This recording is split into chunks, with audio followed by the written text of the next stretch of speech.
I'm Kelsey. And I'm Emily. And this is A Trial by Podcast.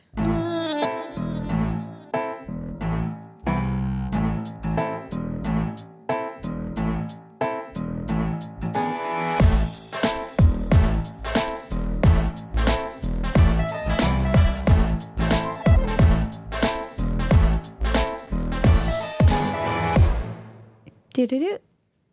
We're back, baby. We're back. Pot two. Pot two. Two-potta. We love a two-potta. Molly thought we were done. Yeah. We're gonna... Oh, there was... Molly did her shake. And there She's she like, was. But, yeah, Molly's here with us again. She sure is. We're going to post some pics of Molly on the Instagram. Don't worry. So follow us at A Trial by Podcast on Instagram because Molly's going to be featured. She's our mascot. Aww. We have to get her a bandana. We have to get her a podcast bandana. Oh, you would love it. Yeah. She's giving her mommy kisses. Like, I heard that. So Molly's a dog, by the way, in case you're just starting here. This is a weird place to start Molly. with. Yeah. This is a weird place to start with episodes, though, if you just clicked part 2 of whatever. But anyway. Dude, I feel like when I first got her. Oh. Yep, see? That was her.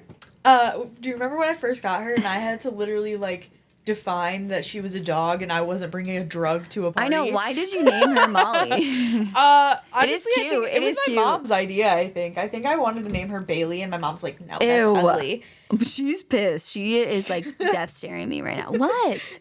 She's like, Kelsey, can you shut the fuck up so my mom can come play with me outside? Don't worry, Molly. We only got another 5 hours. Another 5 hours. Okay, so last week, where we left off was Amy's body was discovered in February. They think that she had been there for basically the whole time since she was missing. She was still wearing the outfit she was wearing on the day she was abducted. But Side note, how often did this lady run that trail, though? Because Emily, if you don't get your fucking mic closer to your face, I'm going to punch you. Sorry. You might think I'm mean, but I have to, anytime Emily's too far from her mic, I have to cut out her voice and raise her volume. And it takes me forever. And like, she always starts off good and then slowly backs away. And I just watch it and I'm like mid-sentence and I just feel my eye twitching. I'm like that get closer to meme the where fucking he just mic. like moves back into the bushes. Just Yes, yeah, that's what she is. Just, yeah. Sorry. So, by the way, if you listen to this podcast and you're like, oh my God, Kelsey talks so loud. Yes, I do. But I don't talk as loud as you think I do. It's just Emily is so far from her mic. She's good now, though. But I'd be like right on it. And you'd be Yes. like, you're not talking loud enough. So I'll say it with my chest next time. That's good. That's good. I like that. Your ears. I like that. Anyway, sorry, tangent. Shout out to future editing Kelsey. Yeah, future. Sorry for your ear holes. Editing Kelsey is a sad Kelsey. I'm not gonna. I won't lie. I don't enjoy the editing process. I picture very sadness. Much. From, Inside Out. It's just a lot. Editing Kelsey is sadness. It's just like the pod is like a lot of work. And I love doing all of it. I like doing the research. I like doing the writing. I like recording. Mm-hmm. I like sometimes I like making some of the like stuff for social media. I don't like the editing ever. I like to listen to the episodes after, but I want them to be edited, like done. I wouldn't say I liked it. I don't know. I am not that I don't think we're good. I just don't like listening to my voice. So I like your voice. I like it. Why? What is it? I feel like I mumble. It's everything. It's the tone. I feel like I sound like a man sometimes. You don't feel like sound I like a talk man. too fast. Like I don't. It is funny though, like doing this podcast, like I've texted Emily so many times. Like there was a couple where we recorded it because I wanted to try and make videos for social media. And it's like, it's too much work. I can't even do it. It's so hard. But I'm like watching it and I keep going cross-eyed in the video because I'm looking down at the mic.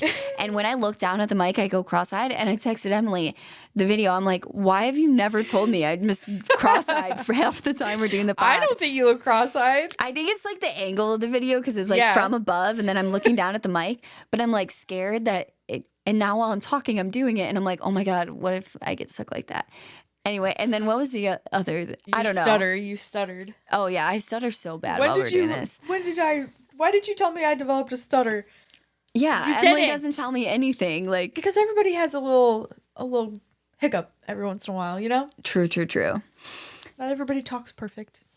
Nobody's perfect. You live and you learn it. Again Oh my God. till I get it. And we're back. So if you're here for the case, we're back. We're getting So to sorry it. for I think that we're only tangent. like 10 minutes in. Oh, God. 10 minutes about nothing. Sorry. We're going to try not to be those people. We're not sorry. Yeah, sorry, not sorry. Okay. So anyway, they have, I feel so bad going from that into something so dark. It's like so hard. But so they found Amy's body. She's wearing the same outfit she disappeared in. Her boots are missing and her earrings are missing. The earrings are turquoise and shaped like corsets. So it seems like she's been there for the entire time. She was missing and was probably killed very soon after.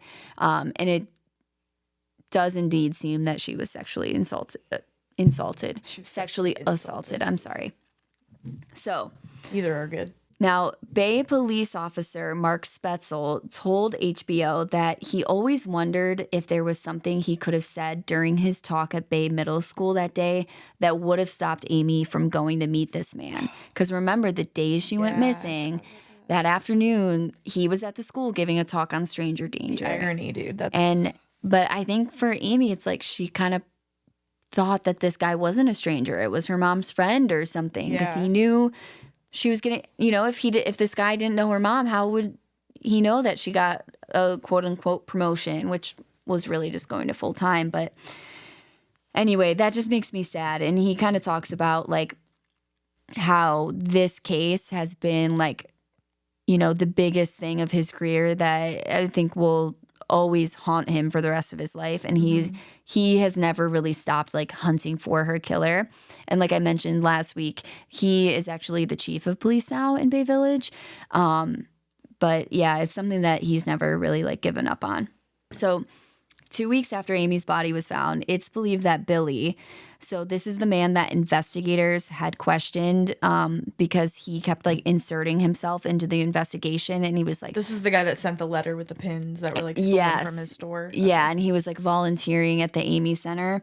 So 2 weeks after her body was found, he actually drank a glass of Coca-Cola mixed with a gasoline additive. He did show up for work that day, worked his shift, but then he headed home where he apparently became comatose and they believe he died 3 days later. So his suicide, so close to the discovery of Amy's body, set off alarm bells for investigators. Some people in the community actually just considered it case closed. They're like, they knew he was being... he did it. He killed himself. Yeah, it was indicative of guilt to everyone. Obviously no one knows for sure, but it's like, it doesn't fully add up to me. And that's why I'm like, I don't want to besmirch this guy's name when we don't really have evidence besides that he was trying to help them find the killer. Like, if that's the only thing. Like, again, it was a little weird, and I'm not saying they should look into him for sure. But like for these people who are like, case closed, he did it. It's like, well, because here's the thing is, first of all, he wrote a suicide note, but it made no mention of Amy at all. Like nothing about searching for her, finding her, nothing about her body, like nothing.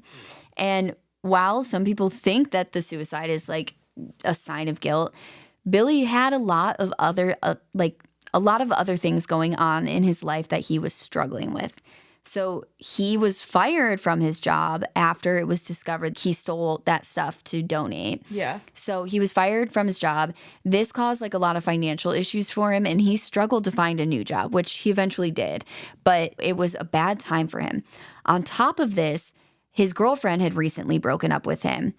And according to his brother, he also struggled with a very severe form of psoriasis that was extremely painful and covered most of his body.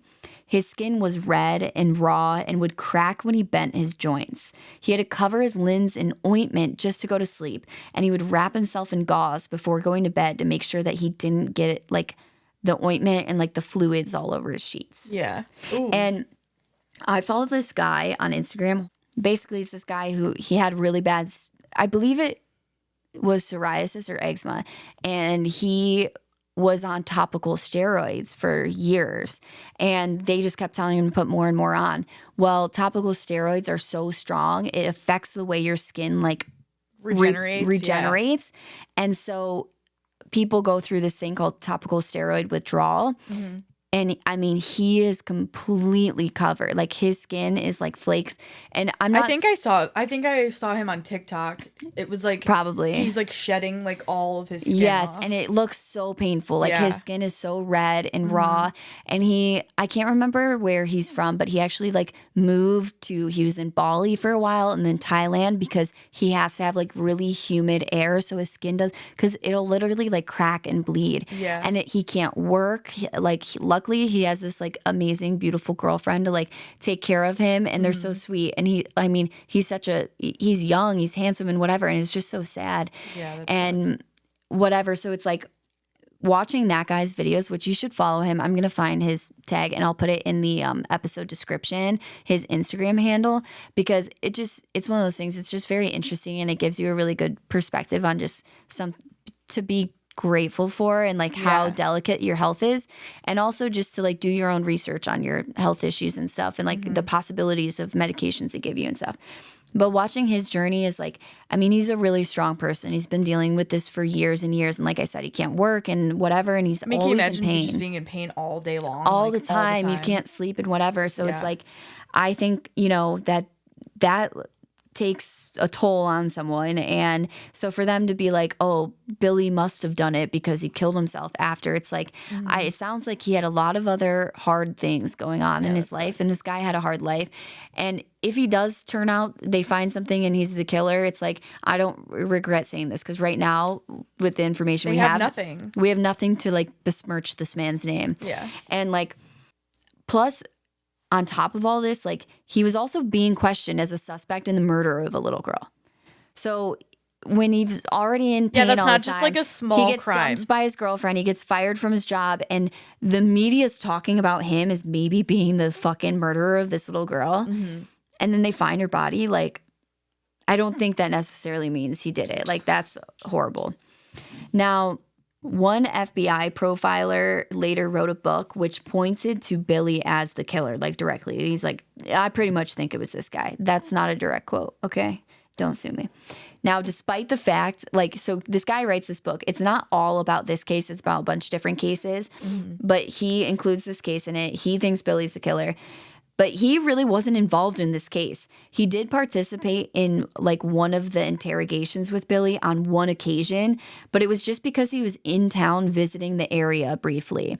So like it wasn't like he was one of the main investigators on this case. He only talked to Billy once. He didn't talk to anybody else. Like, so of this book, Detective Wren, who was the lead investigator on the case, wrote, quote, "Those of us who were closely associated with the investigation do not believe that he was the individual involved in that abduction and homicide," end quote. So the lead detective is like, we think this guy has nothing to do with it. So I don't know why this guy's writing a book about it. Yeah. Now, due to Amy's horse earrings being missing, detectives decide to look closer at H.B. Bound, which was the caretaker from Holly Hill Farms that we were just talking about. Mm-hmm. Now, this time, before questioning him, they decide to give him a dose of sodium pentothal, also known truth serum. Yes. So truth serums work by inhibiting the central nervous system, making it difficult to perform high-function tasks or focus on a single task at a time. And as someone with ADHD, that sounds like my normal state of mind. But like, I want to make it clear, I think we all know this, but they don't actually make it impossible for you to lie. Like, it's just like getting drunk or something. Yeah. The way, it's not just like it, but you know what I mean. Like, it's, you know, you're probably, what do people say? Like, drunk words are sober truths or something dramatic like that. It's like, you're more likely to slip up if you're lying, but it doesn't mean you can't lie. Yeah, exactly. So they say he basically, like, quote unquote, like, passes this interrogation with the truth serum.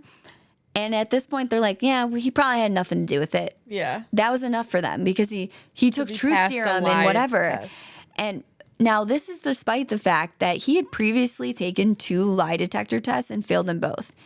And again, I think lie detector tests are bullshit. Faulty and don't count. I think this is all bullshit, though. Like, all of the truth serum, whatever, like, lie detectors, bullshit, bullshit, bullshit. And again, this is not enough for me. They're like, yeah, they kind of moved on from him after this. Yeah. I don't think he was, like, completely cleared, but they're like, yeah, we don't think it was this guy. Like, unofficially, we don't think it's him. We're going to move on. I'm like, okay. To be fair, I don't think it was him either. I don't think it was him. I don't think it was Billy. And me and Emily both have the same theory, which is, you know, we saw in the documentary, and this is a theory from James Renner, but we are going to get to that shortly. And yeah, all these other ones, it's like, definitely look into them, especially this Holly Hill Farms, because it seems like there's so many connections. But yeah. Anyway, so the investigators like are kind of at a loss at this point, kind of unsure like where to go next with the investigation. So they go back to all of those kids who had received like disturbing phone calls, or, you know, phone calls similar to the one that Amy got. Now they question each girl and their families about like where they spent their time as a family. So, and like where the kids spent their time, just kind of looking for where like any overlap of location where all the kids were. Like, how did they're assuming this is the same person making all these phone calls because the cover story is the same. Like, I need to get your mom a present. And so they're like, where could this person have been exposed to all these different girls? So they ask them, like, where do you grocery shop? Where do you get your dry cleaning? What sports do your kids play? Like, where do the parents work? Where do they get gas? Like, anything that you could think of that maybe they're bringing the kids along or the kids are doing on their own, whatever. Now, each of the girls and Amy only had one place in common. And no, it is not Holly Hill Farms. It is actually the Bay Village Lake Erie Nature and Science Center. So this was interesting to me because when I was a kid, like my grandparents used to babysit us during the summer while my parents were at work. And we would go to the nature center every day. Yeah. To this nature center in Bay. Yeah. So I was like, and obviously, well, maybe not. Obviously, you may think I was a kid in the 80s. I was not. I'm not that old. We were both born in the 90s. Yeah. The mid-90s. Yeah, so we're old, but we're not 80s old. Sorry to all my cousins who are listening to this that were born in the 80s. You're old! Because they probably went there with my grandparents all the time. Yeah. Oh. Oh. Oh, shit. Oh, shit. That is crazy. I if their did ask names my are in the grandma books? about this. I'm like, Nana, do you know who Amy Mihaljevic is? And she's like, oh my gosh, yes. Like, knew because it happened while she was living, you know, in the area and whatever.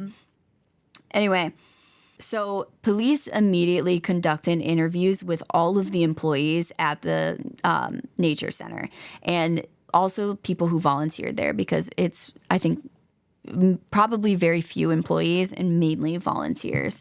So the girls who received the calls said that they remembered signing into a logbook. So like, because the police are like, well, how would they get phone number and address and whatever?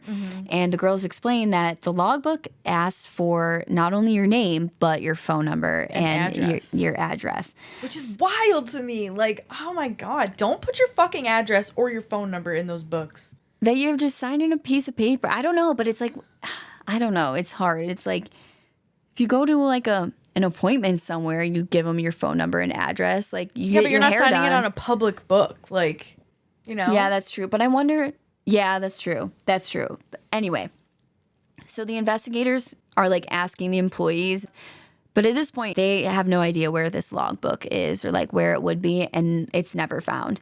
So it didn't make sense to me whether or not the employees said, yeah, we have logbooks, but we get rid of them and we don't have that logbook. Or if they're like, we don't have a logbook. What are you talking about? Yeah. It would make a difference, but it's just weird. All these girls say that they signed it. And then I want to know, I just want to know if the employees said they had a logbook or they're like, we don't have logbooks but I couldn't, there was nowhere that like clarified it. So rearing towards another dead end at this point, the police were grateful when a new witness came forward. So this witness lived in the area where Amy's remains were found, and she told the police that the night before Amy's body was discovered, she had seen a man parked on the side of the road near the body. She described him as white, about 6 feet tall, between 25 and 35 years old, with dark hair. The witness told police that when she had driven past, He was standing at the back of his vehicle with the trunk of his hatchback open. The police used this witness to create a new composite sketch, wondering if this was the killer and like he had gone back to visit the body. Soon after releasing the sketch, a man was pulled over for driving erratically and was actually arrested. And the man began to scream at the officer, quote, "Just shoot me. I'm a bad man. I deserve to go to jail," end quote. It was evident to the arresting officer that the guy was drunk, but he also noticed that he looked a lot like this composite sketch from this new witness. So during his first night in jail, the man attempted to commit suicide by hanging using the laces from his shoes. So they think, is this the guy? Or did we get the guy? He looks just like the sketch that was seen the night before they find the body. Which is, what are the odds that he's going to visit the body? And then we arrest him. He's saying, "I'm a bad man, just shoot me." He's trying to hang himself. They're kind of thinking that this might be the guy. But they look into his record and they find out that he was actually arrested on the afternoon that Amy was abducted and was in police custody for at least 24 hours. So it couldn't have been him. And it's like, that just makes you think, like, thank God he got arrested. Well, as long as he didn't hurt anybody. I don't know what he did. But for his sake, thank God he got arrested. Otherwise, who knows if he would have had an alibi. Yeah, true. So with little progress made in the case, the fear in the community only increased in March of 1990 when 16-year-old Dia Harris went missing. This is one of those cases that I'm like, this happened very close to us, and I never heard of it, and I just think it's crazy. So the day that Dia didn't return home, witnesses had seen her getting into a car with a strange man. About a month later, her dismembered remains were found in a dumpster near her home. So at this point, like, Northeast Ohio residents were scared that there might be a serial killer on the loose. 2 months later, a 14-year-old girl from Elyria, Ohio, which is probably like 20, 25 minutes from Bay Village. So her name was Angela Hicks, and she also went missing. So Angela's body was later discovered near a barn in the woods. She was badly decomposed, and they found evidence of sexual assault. So again, they're thinking, is this a serial killer? A year before Amy's abduction, an 8-year-old girl named April Tinsley from Fort Wayne, Indiana, went missing after she went home from a neighbor's house to get an umbrella. Her body was found in a ditch off a rural road 3 days later. Good job. Thanks. I said rural. Just like Amy and Angela, she had also been sexually assaulted. And also like Amy, one of her shoes was missing. Police think the shoe may have been taken as a trophy, which is the same reason they believe that Amy's boots were taken.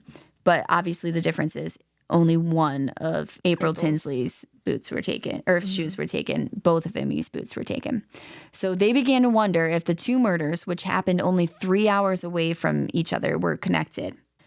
In addition to these other 3 girls who were murdered, there was also an 11-year-old boy named Jacob Wetterling who was kidnapped and murdered in Minnesota. People began to wonder if all of these murders were not the result of just one person, but a group of people. All of these kids were kept for, they believe, a few days before they were killed, which left people theorizing that they were taken by a ring of pedophiles using the victims to create child pornography before killing them. However, there is no physical evidence that connects any of these murders, and nothing ever came of this theory. So once again, the case was cold. Naturally, the profound impact of Amy's tragic death and the ensuing emotional turmoil deeply affected the Mihaljevic family. Within 2 years following this heart-wrenching loss, Mark and Margaret Mihaljevic made the difficult decision to divorce. In the years that followed, Margaret channeled her grief into a passionate commitment to seeking justice for Amy and advocating for the rights of victims and their families.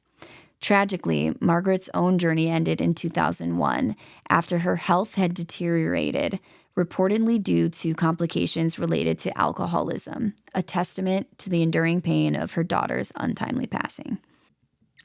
It's just sad all around. And it's sad when you you have to watch this HBO special. It's there, and they do a lot of other cases. It's the Lake Erie murders. They do a lot of other cases, and they're super sad but super interesting. But they interview Mark and Jason, and it's just, I feel so sad for them. Because you can tell he was like he didn't want to get divorced, but it was just like they were just like so sad for so long that they probably just had no marriage left, you know? Yeah. Like, that just makes me so sad. And it's sweet because Mark, who is Amy's dad, he's talking about Margaret, and because they're after Margaret's death and even after Amy's death, I think there was a lot of media coverage about Margaret's alcoholism and, you know, a lot of people really digging into her. And Mark was like, leave her alone. Yeah, like she loved our her children. daughter was kidnapped, raped, and murdered. Yeah, yeah, just defending her, and you could just see like he was just hurt. Yeah, you could just see hurt. the sadness in his face. Yeah, and I think he's probably just really sad for her that. It's bad. So in 2002, which was the year after Margaret's death, a man stood up during Mass at St. Angela Merici Roman Catholic Church in Fairview Park, Ohio, which again is like, I don't know, 20 minutes from Bay Village. So the man stands up and identifies himself as Richard Allen Fulbert, also known as Satan, before he then confesses to the congregation that he was responsible for the death of Amy Mihaljevic. Now, Fulbert was apprehended and brought in for questioning by Detective Mark Spitzel. Spetzel. I think I was saying Spatzel the whole time in the last episode. Okay, I think it's Spetzel. Sorry if I said in the last episode Spatzel the whole time. It's difficult spelling, okay? Now, during the interrogation, Fulbert made a startling claim, stating that Satan was responsible for Amy Mihaljevic's murder and was attempting to implicate him in the crime as a means to prevent him from alerting the world about a looming apocalypse. So, it was revealed that Fulbert, who, if it comes as a surprise, was struggling with schizophrenia. But it was revealed that he had ceased taking his medication a few weeks before making this confession, which is sad. I get it. Mental illness is sad. But also I want to say fuck you because this poor family that has to deal with this.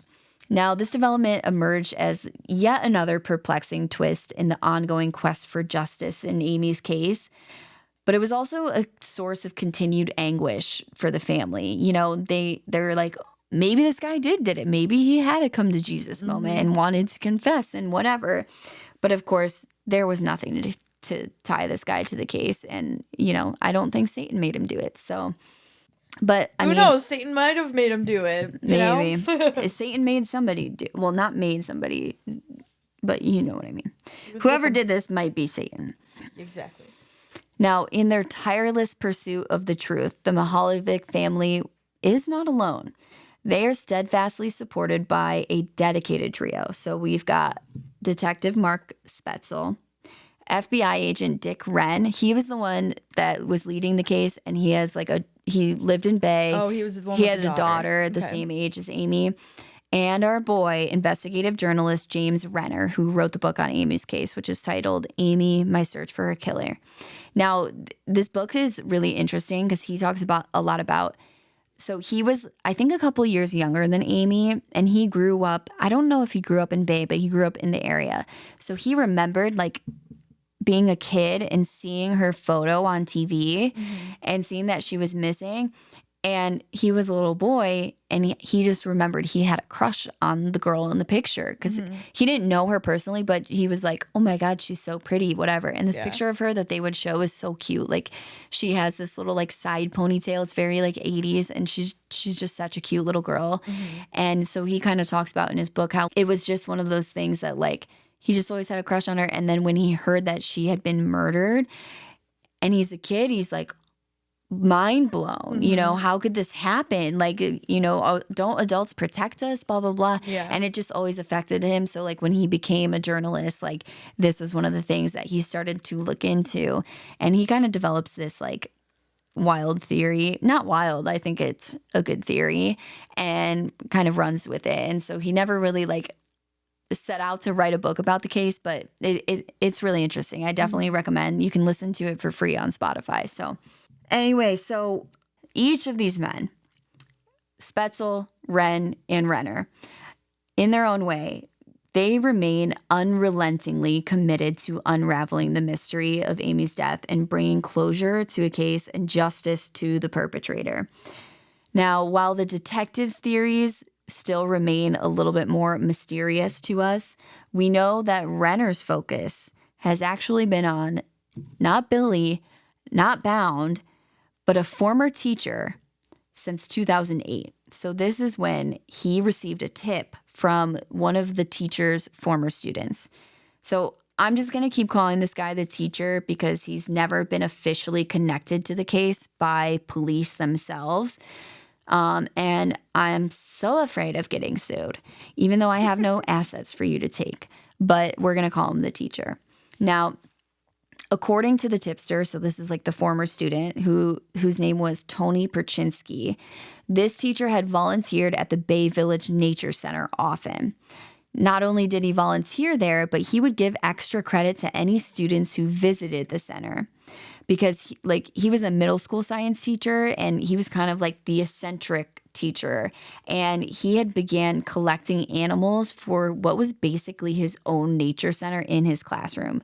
So in his classroom, which he worked for Vermilion Schools, which is far, about 45 minutes from Bay, maybe even a little bit further. Yeah, just like a geographical idea. So it goes Vermilion, and then on the way to Bay Village, you would have had to pass Illyria, where that other girl went with missing. Oh, so yeah. That's like around the same area. That's a good point. So and North Olmsted. I think you have to pass North Olmsted too. Yeah, North Olmsted's a little bit south, but depending on like if you take the highway or not, you might have to go through there. Yeah. So in his classroom, he had a prairie dog, a 9-foot-long boa constrictor, piranhas, a ferret, hamsters, gerbils, and mice. I do not fuck with piranhas. My brother had piranhas, and they are not fun pets. I bet not. They are fucking terrifying. He was a terrible fucking owner and didn't feed them, but they ate like lunch meat. Like, yeah, they were like, oh. And they would like jump out of the fucking tank. No. They were like rabid piranhas. I like animals, but first of all, half the time I feel bad for like having a dog or a cat or whatever. Great. Like spoil the fuck out of lizards them and stuff, I feel bad for them sometimes. It depends on some owners like go all out for them, which they should. Yeah.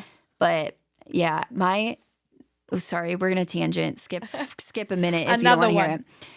But you saying they jumped out of the tank.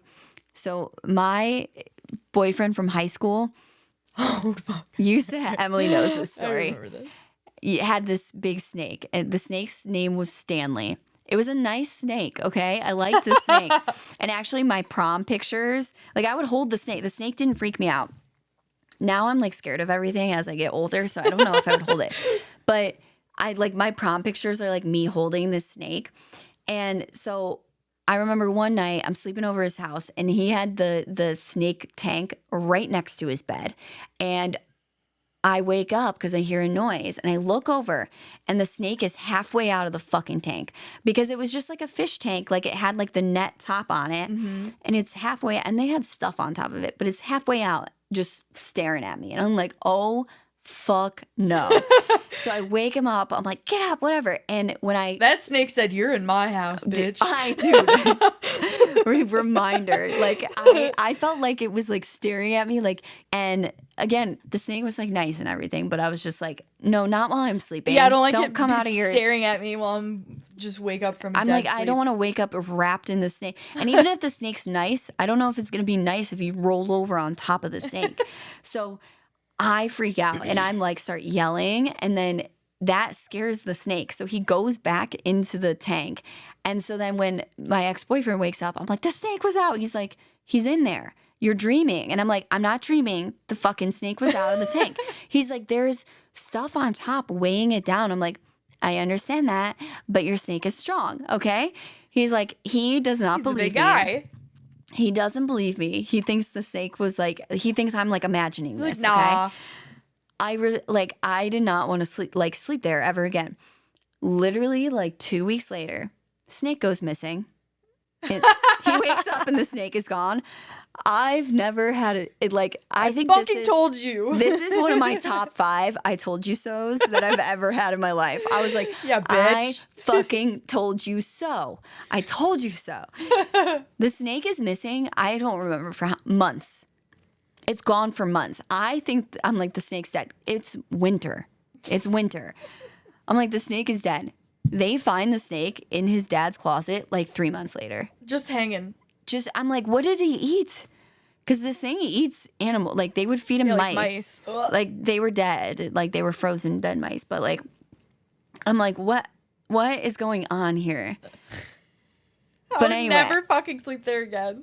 I remember that, too. You were like, yeah, he lost his snake. His snake is, like, lost.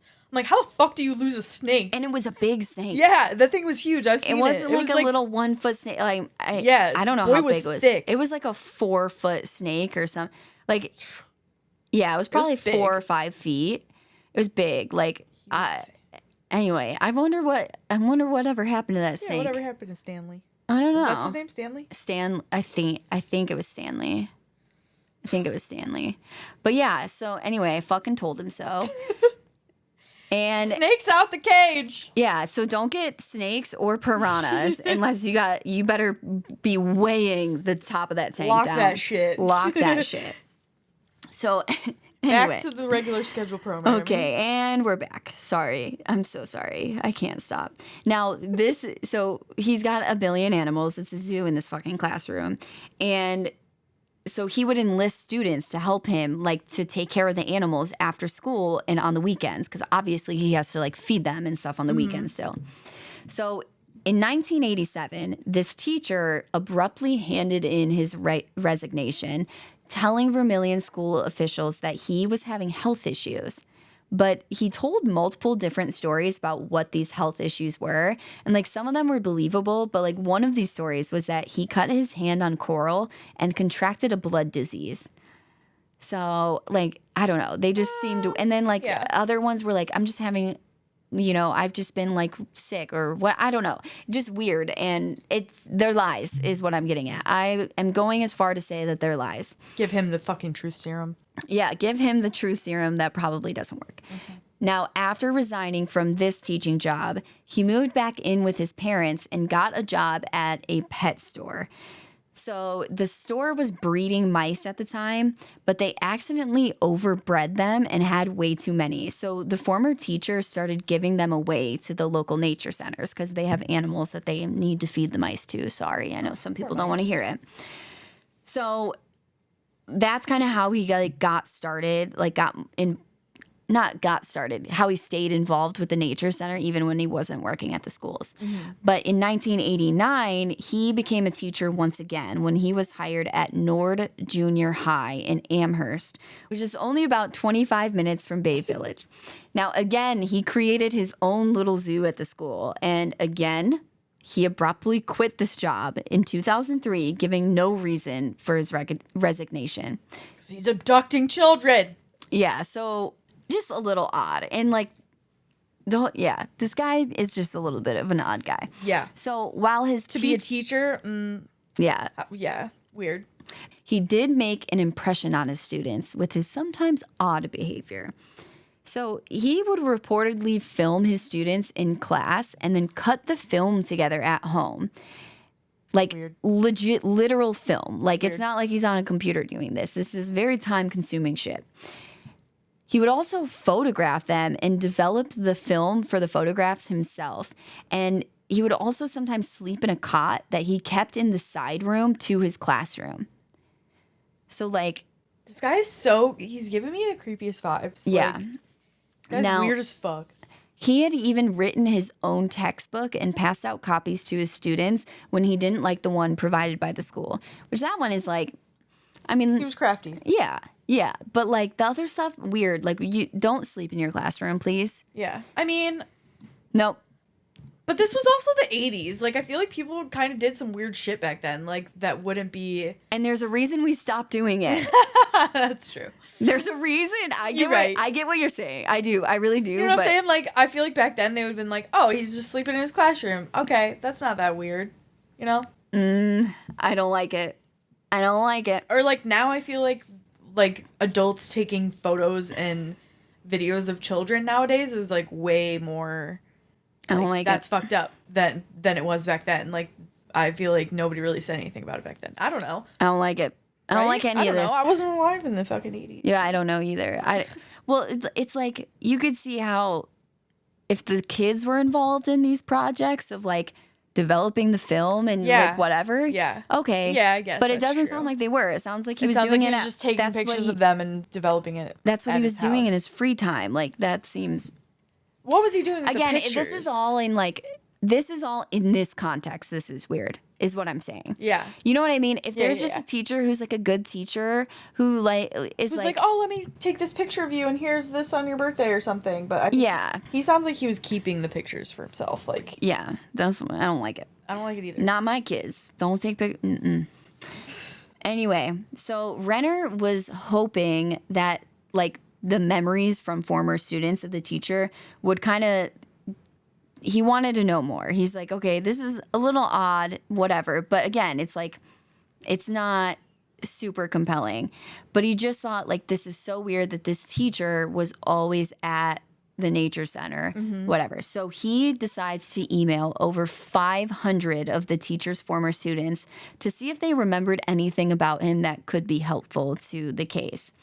So I'm going to read you some testimonies. Like, hey, was this guy weird? Or you got any stories? Yeah, that's what I want to know. Like, did the email, hey, I think this guy might have been, I feel like that they would be smart enough not to say anything about the case, because then it would, I feel like that would compromise it might sway how they talk about them. Hello to all of our jury members listening to the pod. This is Kelsey here with a brief interruption. Now, if you are enjoying today's episode, I want you to keep in mind that we are a fully independent podcast, meaning that all of the research, the writing, the editing, the promotion on social media and marketing, all of these things are done by Emily and myself. So we hope that if you guys are really enjoying the podcast, you'll take a little bit of action to help support us. So there's a couple ways you can do this.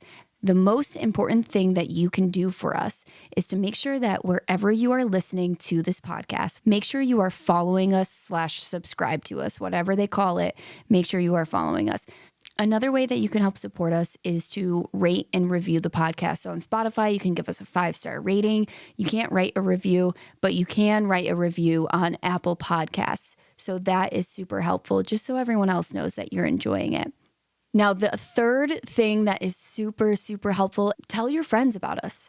Tell your friends and family, anyone that you know who likes true crime. Either just tell them verbally about us, send them your favorite episode, whatever it may be. Just help us get the word out. That's one of the easiest things that you can do without putting a ton of work into it. So we appreciate you guys listening. Thank you for being here. We really do love doing this, and we appreciate all of your support. So let's get back to the story.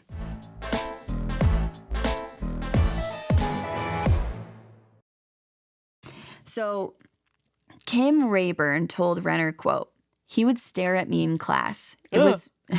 I don't like it. She said, it was more than creepy. It felt like an animal noticing you as you walk into a room. He had a few girls he was extra close to, like the girl who sat in front of me. I'd watch him put his left hand on her back and bend down to whisper in her ear. It seems inappropriate now, the way he treated some of the girls, end quote. See, that's what's crazy is that they knew it was weird back then, but nobody else like saw it, and they're like, yeah, now that I think about it, that was really fucking weird. Like, I think it's one of those things too where you're like, is this weird? It's like so it's because you subtle that you're like, is and this... you're that young, so you're like, well, I don't know if that's weird or not, you know, like, and now that you're like have your hindsight now, it's like, yeah, that was kind of fucking weird. Like, it's also like why was he whispering in her ear and touching her back, and that's fucking weird. Yeah, and it's like you're like, is this weird, or is this just like he's just extra nice, and like you don't want to say anything because you don't want to like accuse someone of being weird who's not, and like I kind of get that, like that's very confusing. Now, another former student, Jen Crouch, said that the teacher was known for lying about pranks he would pull on his friends. He allegedly once told her that he had dipped a cat in liquid nitrogen and shattered it on the floor. I was like, oh, some people just like, I feel like a lot of guys do that. They were like, oh yeah, I did this prank with my friend. That's a fucked up prank. That's not funny. That's not a, first of all, that's not a prank. Yeah, that's not funny Just at all. murdering a cat which by the way, That's like serious. I don't think it would shatter because the bone, I don't know. I don't know. If it's liquid nitrogen, it just freezes to death. Yeah. So I know stuff in liquid nitrogen shatters, but I'm like, there's got to be some connective tissue that could, like, how could it freeze? I don't know. Why would you say that about a cat, though? Also. So another student, Derek Chase, said that he liked to tell sexual jokes to the boys. He said he had tons of blow-up dolls at home and talked about how he liked kids who hadn't gone through puberty yet because, quote, I was a runt too. End oh quote. My God, that's so weird. And what does he mean, I was a runt too? Like, when were you a runt? That makes me before think, puberty? That makes me think that he didn't just magically, oh, I don't feel good, so I'm going to stop teaching. I feel like something probably fucking happened or somebody said something to him like, hey, this is fucking weird and you shouldn't be saying these things. So, like, either quit or we're going to fucking talk to people about you or something like that. I don't know. Yeah, I don't know. But there's no way none of these kids told their parents about that. Like, you know what I'm saying? Like, oh. Don't worry, it gets worse. Christina Adkins told Renner that in 1994, she heard the teacher talking to another teacher about an 8th grader in her school that was pregnant. The not creepy teacher was debating who the father could be when the teacher responded, quote, wish it was me, end quote. Talking about a pregnant 8th grader. 8th grader? What age is that? 14? 13, 14. 13, yeah, 14. 14, because then when you're freshman, you're like 15. Yeah, said, wish it was me. Which, by the way, this other teacher who didn't report him for saying that, apparently, maybe they did. I'm assuming they didn't because it doesn't sound like anything came of it. Stop. You shouldn't be a teacher either. Like, if you're a mandated reporter. Your job is to protect and educate children, and you're saying that you would like to be the father of their child. That is so at disgusting. 13, and you're 30 to 40 years old. No. That is so disgusting, and that other teacher should have immediately thrown a massive fit about this to, immediately no. It was probably another guy teacher. Yeah. Not trying to be sexist, for sure. but it was probably another guy teacher. Now, Christina said about this, quote, he's one of those men who makes you feel uncomfortable when you're alone with him. He made comments about girls' outfits. I remember when he saw one girl with a skirt that was way too short, he said, that's not appropriate, but I'm glad you wore it to my class. In lab, he would stand behind me and push his chest against me. He was very touchy, end quote. Molly did not like that either. She's like, yo. I don't know if you can hear her, but she gave a growl. She's like, absolutely the fuck not. She's like, So let me just repeat that. He said, according to this girl, he said to a girl who was wearing a short skirt to his class, he said, that's not appropriate, but I'm glad you wore it to my class. Molly growled again. Either. She's like, I don't want to hear it a second time. Gross.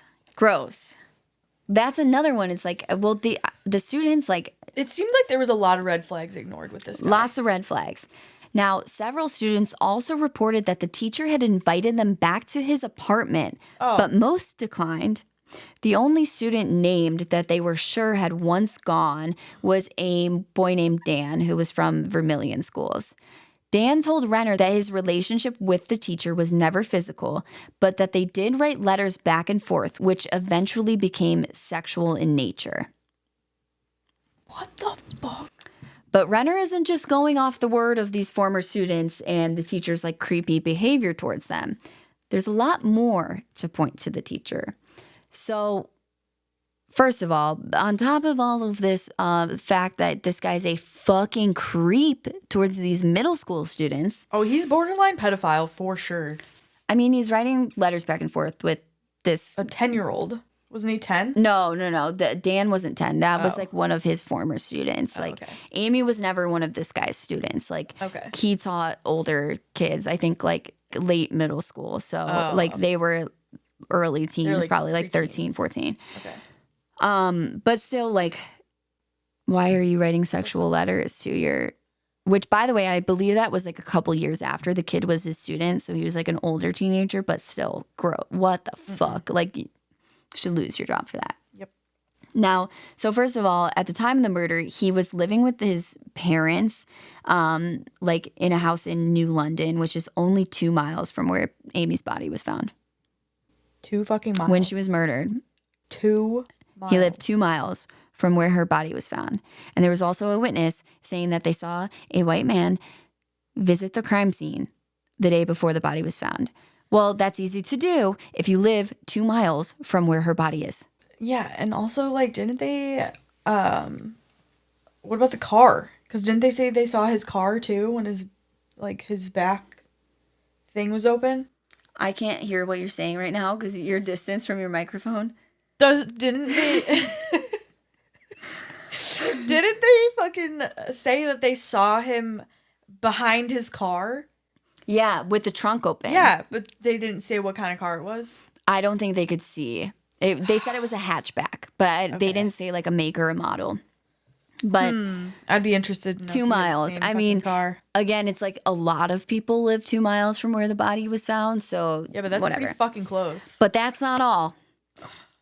When the man was questioned by police, the man being the teacher, was questioned by police about being at the nature center in Bay Village, Renner alleges that he, quote, denied ever knowing that this place existed, even though I've got a dozen of his students that put him there. I've got his former coworker who talks about these mice.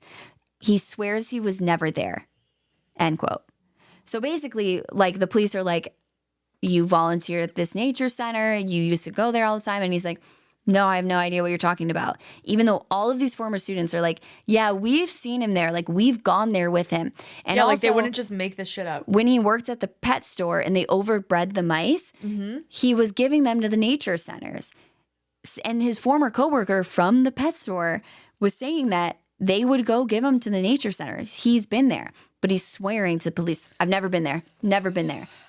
So why the fuck would you lie about that? Because he stole a fucking ledger with all the little kids' names and phone numbers and addresses on it. That's what I want to know.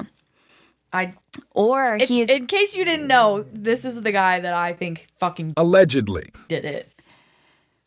Or about the ledgers. This is why I want to know so badly. Were the employees... I might go up to that fucking nature center. Dude, honestly, when I was watching the documentary, I was like, oh my... Molly. Excuse you. That's what I was thinking when I was watching the documentary, because I was like, dude, that makes a lot of sense, because I feel like I've gone places like that have like a ledger that you can sign in, because they'll send you like newsletters or a postcard. Hey, can you stop being dramatic? So, yeah, I want to know so badly, like, did they have guest books and they just couldn't find that specific one? Or they're like, we don't have guest books? Because I could also see it's like, you could also just bring your own fucking book and be like, just leave it there, you got to sign in now. People have to sign in now, and then you just take it home with you. Yeah.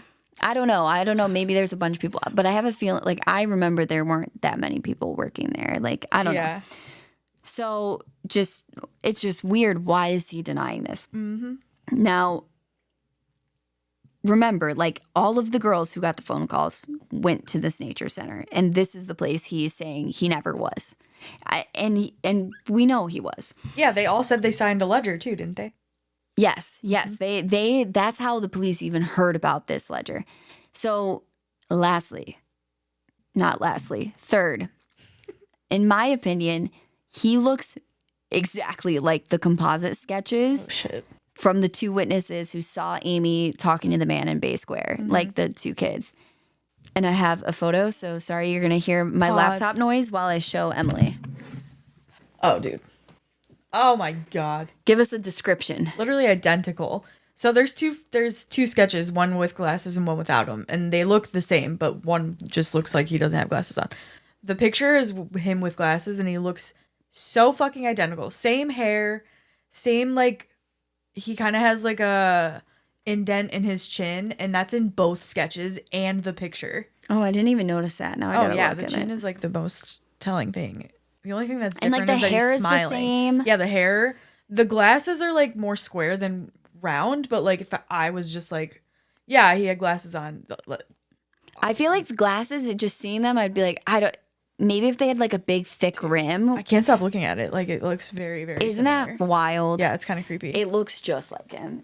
And again, like that's not definitive proof that connects him. Yeah, I but mean, it's a sketch. It's not a picture. It's all added. It's the math is allegedly mathing. Yeah, it's just more and more like it's looking worse and worse for this Just guy. adding to the list of things that make him fucking my prime suspect. Now, Renner also found that the teacher had been investigated by the school on 2 separate occasions, as they suspected him of having inappropriate relationships with students, but nothing concrete was ever found to prove this. Now, wanting to get an expert's opinion, Renner spoke with Ken Lanning from the Behavioral Sinus Unit. From the Behavioral Science Unit in Quantico, Virginia. Lanning spent the last 20 years of his career working on crimes against children and is one of the world's first FBI profilers. One thing that caught Lanning's attention while learning about the teacher's background is that the teacher was actually born a twin, but his twin sister died at the age of 6. Lanning notes that a tragic event like this at such a young age may have had an impact on the teacher's psyche. Now, according to Renner, the teacher made another abrupt move in 2003 from Ohio to Key West, Florida, after investigators began questioning his family and his coworkers about Amy's murder. This wasn't going to stop Renner, though, so like the badass motherfucker he is, Renner heads down to Florida to track him down and Yeah, he did. And he did. So the teacher told Renner that he left Ohio because of health reasons, not because of anything. Bullshit. Yeah. Bullshit. Not because of anything to do with Amy. So he didn't elucidate on what those health reasons were. But when Renner asked why there was so much pointing toward him, he responded, quote, "I know I'm their top suspect, but I answered the FBI's questions. I took their lie detector test, and they haven't done anything to me. I was always at school. When would I have had the time to kill her? What history do I have of inappropriate behavior with kids? I was around kids all day." End quote. Renner then brings up Dan, the boy that he had written letters back and forth with in the 80s. Like, these are the letters that became sexual in nature. Mm-hmm. So the teacher admits to writing with Dan, saying that he was like a son to him. Renner then asks about the sexual nature of the letters, to which he answers, quote, "That was a difficult time in my life. We were close, very close, but it was never inappropriate." End quote. Okay. It's like, okay, it was never inappropriate, but you're not denying that they were sexual. Yeah. So, which sounds kind of inappropriate. Hard time in my life. I had a lot of health problems. Yeah, so I can't explain what I did. I was going through a lot health-wise. Yeah. Fuck off, dude. Renner then asked if he thought it was possible that a student could have had a picture of him at the nature center, even though he denied ever being there or even knowing it existed. Because, again, police are like, "We know you've been here." And he's like, "Never been there, never even heard of it. Like, no idea what you're talking about." Like, oh, that's funny because multiple fucking people tell me that you have been there, and why lie? Yeah. Why lie? Right. So he tells Renner, quote, and I don't know if this is verbatim what he said, but this is like how Renner is explaining what he said in his book. So he said, quote, "I never told the police that I wasn't there. I only told them that I don't remember being there." End quote. That's a lot different than you've never been there. Right. And there's also like, they're saying they're making it sound like he was there all the time. So how do you not remember? Yeah. So he also told Renner that he didn't remember ever being physical with female students. Okay. You don't remember ever being physical with female students, or you never were physical with female students? Yeah. Like, big difference there, bud. I get it. Renner's probably asking, oh, they said you would push your chest against them in lab and you put your hand on their back or whatever. And he's like, I don't remember ever being that way. Is that how the conversation goes? I don't know. But it's like, if you're just like a good person. He's trying not to be like, well, Maybe I was, but I don't remember. But here's the thing is, if you never were creepy, if you're genuinely not a creepy person and you weren't creepy, you'd be like, no, I would never fucking do that. I never touched them inappropriately. Yeah, it's if because he knows that they're probably. I am so sorry. Because he probably knows that they're like, the only reason that they're asking him that is because he was doing those things. Exactly. That's I don't remember doing that. That's how I'm reading this. Now, the last thing that Renner had the chance to ask him is if he could have used the logbook at the nature center to gather phone numbers for the girls who received calls. At that point, he tells Renner he's done talking to him, saying, quote, "I have nothing to confess to," end quote, before walking away. Doesn't say what logbook. No, there was no logbook. Just, no. Bye. I don't know. This case is hard because, again, there's not I think this guy and the bound guy, I feel like there's a similar amount pointing towards them. Yeah, they both have equally suspicious. There's nothing concrete. And the thing for me is the horse earrings going missing from two different girls who both got phone calls. That to me is really weird. Yeah. And again, that and the curtain and the blanket that were found with her too. Yeah. Which I think they don't say this because I don't think they have physical evidence on it to prove it, or maybe they don't want to release that to the public. But to me, it seems like what people think is he used that to wrap her body in to put it in the car or whatever. But it was found kind of far away. Yeah. So I don't know. It's so hard. It's I never want to point at these people and be yeah, he probably raped and murdered this little girl. And then this is an innocent man that you're pointing at. Yeah. So it's it's really hard. But I mean, look at Billy, look what happened to him when everybody was accusing him of shit. Right. And we just don't know. I think Billy, there's the least amount of stuff pointing at him because he doesn't seem to have, at least that I've read, a history. Former, yeah. But I don't know. It's the horse ear. To me, the teacher theory is somewhat compelling, but then the horse earrings get me. It's just odd. It's just it was weird that they both went to that horse. They both were there. But also, it's some of the girls who got the phone calls didn't go to Holly Hill Farms, but they all went to the nature center, which is why I think it's the teacher. Allegedly. Right. And it's but it's I think is the there horse guy is we're just missing at the nature center that's not the teacher? I don't know. Maybe. But it's just hard when it's all circumstantial. But and that's also why none of them have been arrested. Showed us all the victims didn't really show a sign of struggle. They all pretty much they all seemed like they knew the whatever. But then how would he know about all of their parents jobs or whatever? You know what I'm saying? He knew too many details about their families and stuff. Well, I feel he must have been watching the houses because he knew what time they got home and yeah.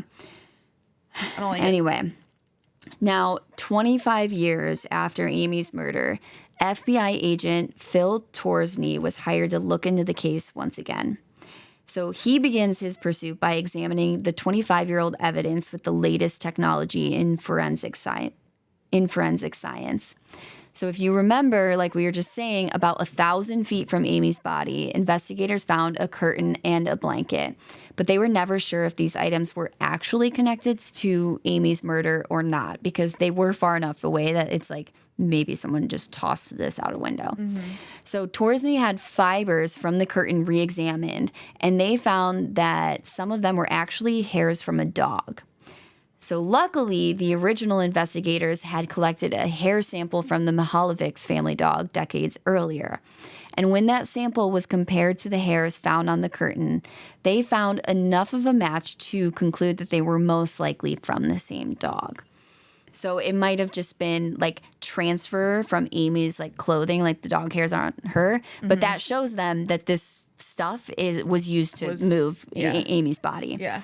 So now being able to officially tie the curtain and the blanket to the case, the remaining fibers and hairs found on the items were sent to the FBI headquarters for more testing, and a press conference was held to show the items to the public in hope that someone might recognize them. So they basically were just holding these up, and they're like, do you recognize this from a house 25 years ago? Yeah, but it's like, if you knew this guy that was a weirdo and kind of looked like the sketch, and he had, like, I don't know. But it's better than doing nothing, you know? That's true. Yeah. So as of October 2023, they also ordered retesting of Amy's clothes for DNA, as advancements in technology have made it possible to identify profiles from much smaller samples. But as of right now, like, nothing has come out of that from either. Like, they haven't gotten any calls about the curtain or the blanket, and nothing has come back from the testing. Again, it was just October of 23. That was about, I don't know, 9 months ago, 10 months ago. But yeah, that's kind of where the case stands today. Still cold.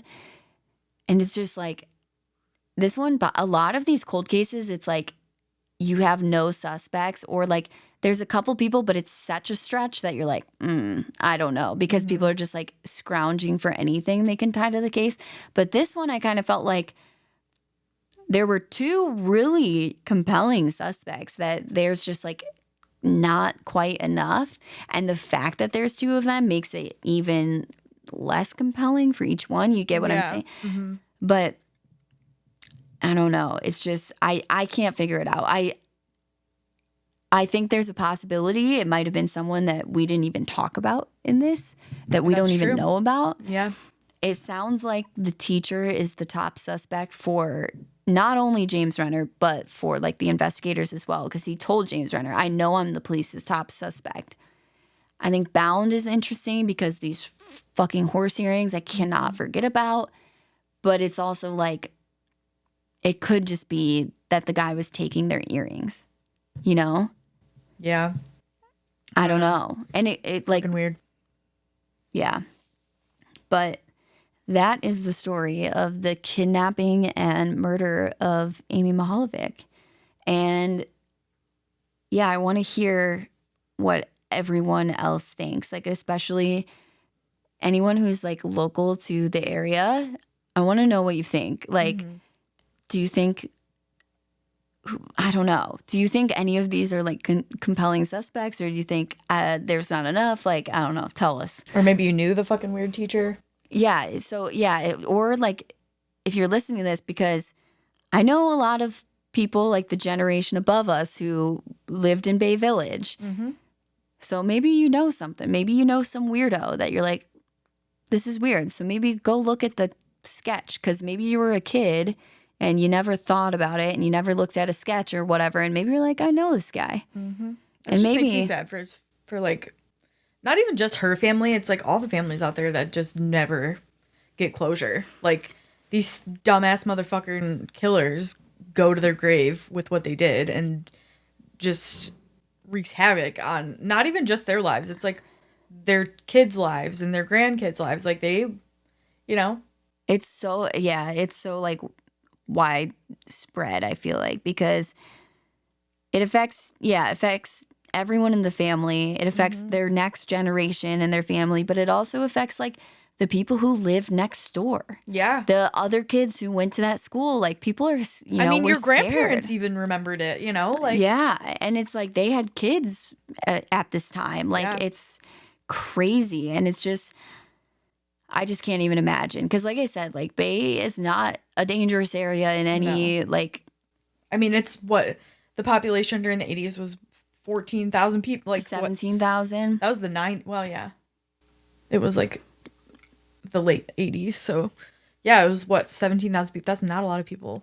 Yeah. But yeah, I remember like Emily and I and one of our other friends, Laura, shout out Laura, and we would watch this documentary together, and we had never heard of this case. And like, again, this happened right like within the 30 minutes of where we live. I think I remember hearing the name, but I didn't realize it was that close. Like I didn't realize it was. I don't remember ever hearing about it before this. So, and especially as someone who like listens to all these true crime stories, I'm like, this case is it's intriguing. Yeah. And the fact that it's unsolved, I'm like, I can't believe like a ton of podcasts aren't doing this. While I was researching, I think I was looking for like other podcasts to listen to on it.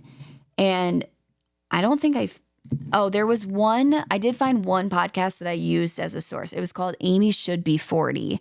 And that kind of like it was multi episodes like about this case. Yeah. And it was super interesting. I do recommend listening to it, but like there were no just like your normal podcasts on this case. So yeah. But anyway, I hope one day that like at least her dad and her brother who are still alive like get to find out what happened to her. But if you have any thoughts or theories on this, let us know on Facebook, Instagram, or TikTok. I don't know if that's the best place, but at A Trial by Podcast. Go find us. Yeah, or you can email us at atrialbypodcast@gmail.com. Sweet. All right. Well, that was very sad and dark, and court is now adjourned. Okay, bye. Bye. I gotta go take Molly out so she can go poop.